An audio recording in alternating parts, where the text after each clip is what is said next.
کابل کې د 42 ځوانو جوړو د ډلهییز واده مراسم ترسره شول.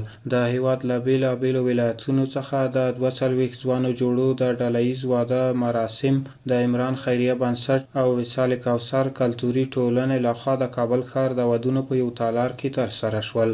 د مراسمو ګډونوالو د خیریه بنسټونو د دې ډول ګټورو پروګرامونو څخه خوښي څرګنده کړه. ویل چې په ودونو کې باید د زیاتو بې ځایه لګښتونو مخنیوی وشي او دا ډول مراسم او پروګرامونه باید په اسانه او اسلامي توګه ترسره شي. یک عروسی آسان، اسلامی و عروسی بسیار یک خوشایند در آغاز زندگی از همه چیزش شروع شده، هم تو به خوشی و به خوبی و به مصارف کم و به بسیار آسان اسلامی.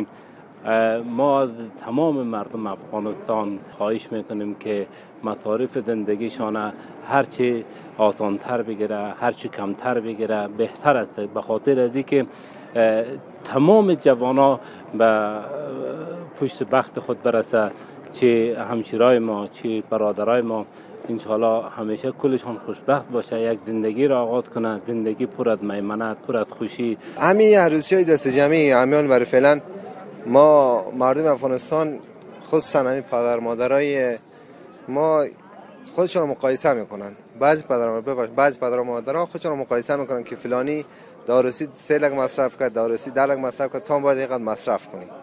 اما ما خواهشم از پدر مادران همیه که همین خودشون هیچ وقت با کسی مقایسه نکنن.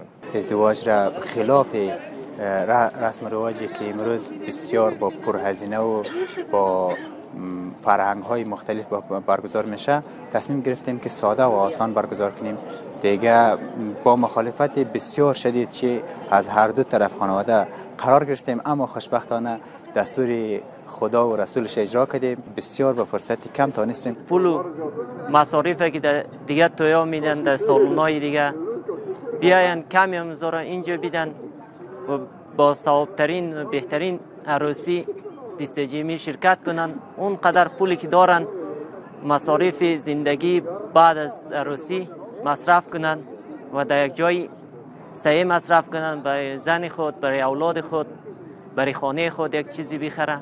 د یادونې وړ ده چې په وروستیو کلونو کې یو شمېر کلتوري او خیریه بنسټونه د ځوانانو د ودونو مراسم په ډلهییزه توګه تنظیموي چې د ډیرو لګښتونو مخنیوی ورسره کیږي او د یو شمېر بېوزلو کورنیو ستونزې تر ډیره حل کړي دي.